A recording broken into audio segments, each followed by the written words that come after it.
Hey cousins, welcome to Brown Liquor and Bad Ideas. Welcome, cousins, to this episode of Brown Liquor and Bad Ideas. I'm your host, Cornell Wright, the People's Lobbyist. Join me for a quick one, and let's talk about going back to school.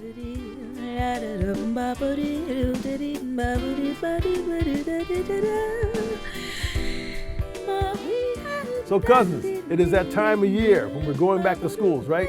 You can kind of feel it in the air. There's almost an excitement around the whole country.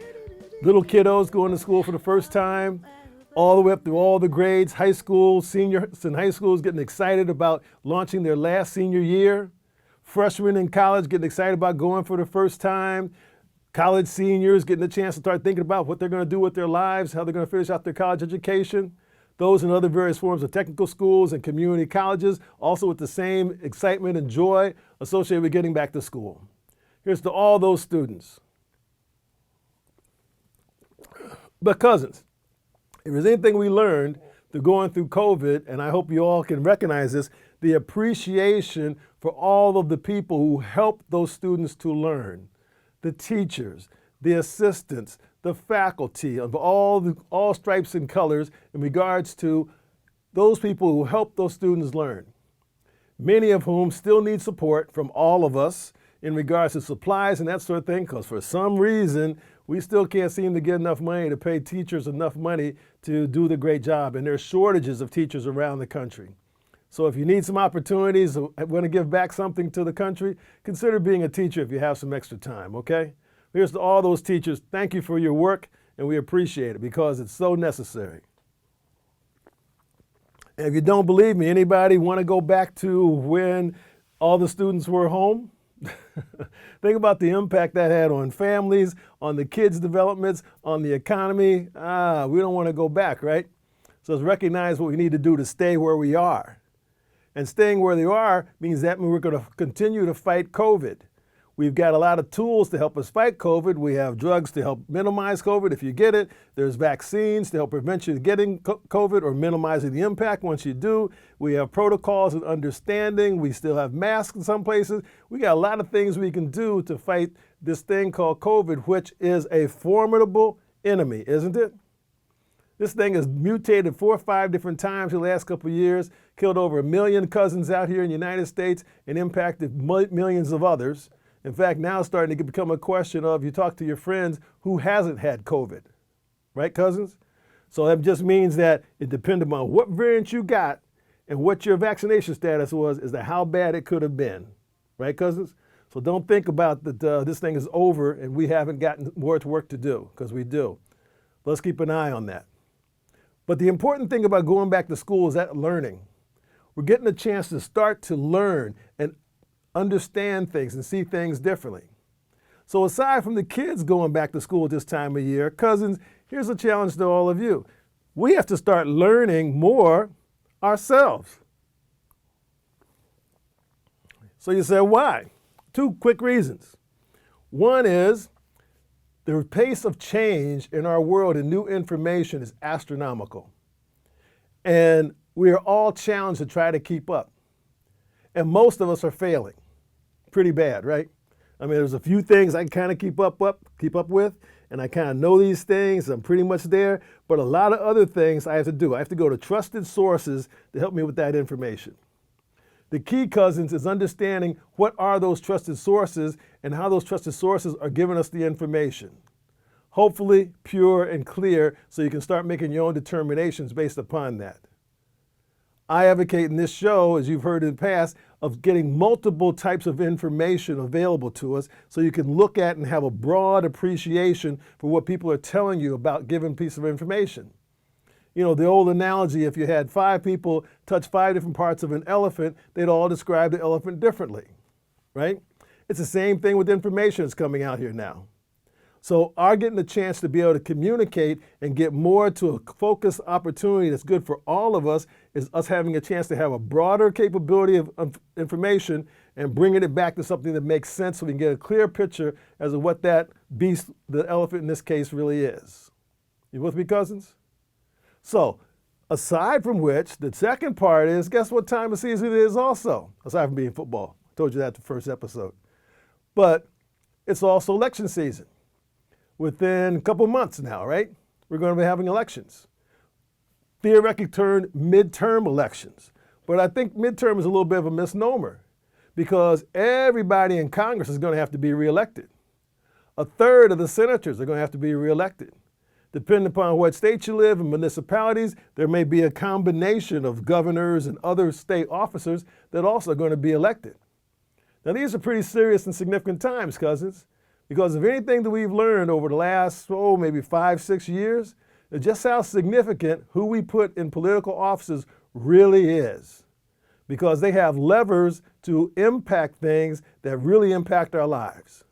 It used to be years ago that, regardless of who kind of won, everybody was kind of looking at the same kind of thing. We kind of knew who the enemies were. It was the Cold War. We knew what we were trying to get done. It pretty much was a position. Now the position is so broad, and there's so many different people with so many different positions, some of which I think are wrong, just bad ideas, okay? But the whole concept is, cousins, how do you tell? Unless you become more informed. If you go back to one of the founding fathers, Thomas Jefferson, he actually said that, and I'm paraphrasing here, an informed electorate, that's me and you, cousins, is a requirement for a democracy.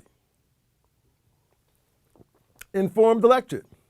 That means we have to know something about something in order to understand what people are telling us. If not, how do we process it and where do we put it? And how do we start to make these decisions to press one lever or another based upon what someone is saying to us? And is it just because we like that one thing that they're saying? Or is it whole combinations? Because, think about it, cousins, you get the whole package. You may like a guy with a gray beard. Thank you very much. I hope you do. But you also, if you want the gray beard, there's all the other stuff that comes along with it. Because we can't have isolated type of concepts. So you have to take the whole piece and then start to look at all those different factors, and we have to learn, just as students are learning, what's good and what's best for you. Because sometimes, cousins, people are so smooth in the way they say things, it's like they take it like this way, and next thing you know, you're over here looking at this. Think about all these political ads you're seeing these days. Come on, cousin. You need to be sitting down in front of your computer, almost analyzing everything based upon what some people are saying in the ads. My opponent's about this. Well, my opponent's about that. My opponent said this. My opponent said that. Cousins, everybody said something at some point in time that may in fact be wrong or may in fact not be the best position. But at the bottom line, the question is, what can you see and identify that this man or this woman are going to do for your country or for your position that you have going forward? And unfortunately, cousins, there are some dangerous aspects circulating within our political environment. I've told you about a number of those in the past. If you don't believe in climate change, come on, cousins, look at the folks, look what happened around the country. Don't vote for them. They're out of touch. If you want to believe that one person in all the elections across the country in 2020 was incorrectly singled out, don't believe that, because we've all heard and known, it's been proven that that was not correct. Everybody knows that. If someone doesn't know that, you ever hear the story about the emperor has no clothes on? There you go. Think about that story. Go back and read that to your little kids. It's a good telling story. Gives some good insight about things. So now, cousins, you have to get some education because we have to become better voters than we were in the past. You have to become more engaged. Let me give you 2 things right quick that are important that we can wrap up. One is get multiple sources of information for everything that you're looking at. There's a lot of things going on in the world now. There's the Ukraine war, the economy's gotten better, inflation's gotten changed. Remember I told you that inflation wasn't going to be fixed, so people start dropping prices and the Federal Reserve got involved? Okay. Elected officials, how much did they do to change that? Okay. They were talking about it. They were trying to, through their will, make some changes, but the real changes occurred with other areas. So when they tell you, oh, vote for me because I can change inflation. No, I can't. Okay? So you start looking at those things, cousin, being more informed and get multiple sources to help you make the best decisions. And everything you hear, people are marketing now. So they're going to tell you the best thing to make them look as shiny and possible and good as possible. All right? But look at what they've done in the past, look at what they really stand for, and look at what the party they're looking for has traditionally meant, and see whether it's going to do the right thing for us today. And the second point, which is very critical, cousins, is go get voter education in regards to where you vote. Make sure you have your voter ID card. Make sure you're registered properly with your clerk of clerks or whatever, your town clerk, to be able to register. Make sure you know where the polling places are. Make sure you know what provisions you have to make, what time's available, whether you can still have mail-in ballots or not in order to get those things done. Because you don't want to wait till last minute on this, cousins, because things have changed over the last 2 years, and they're continuing to change, so you need to stay on top of it to make sure you get your chance to exercise your constitutionally given right to vote. You got that, cousins? Become an informed electorate, meaning we need to have voter education for us. Know the issues, know what's important, know what is said by one person versus the other person, and make your best decision. And then also know the specifics of what's necessary for you to mechanically and legally be able to vote. You got me on that, cousins? All right, then.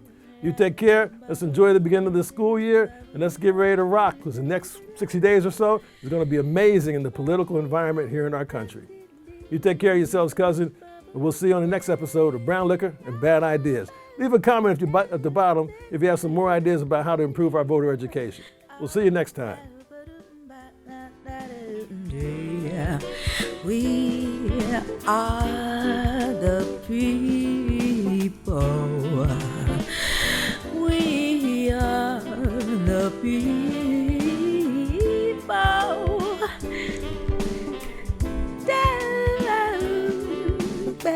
Brown Liquor and Bad Ideas is intended for the participation of responsible adults of legal drinking age who wish to engage in substantive virtual discussions and social drinking for entertainment purposes only. Brown Liquor and Bad Ideas does not advocate the abuse of alcoholic beverages. Choosing to participate in any of the drinking activities shared in the program should be made with moderation and caution and is the sole responsibility of the user.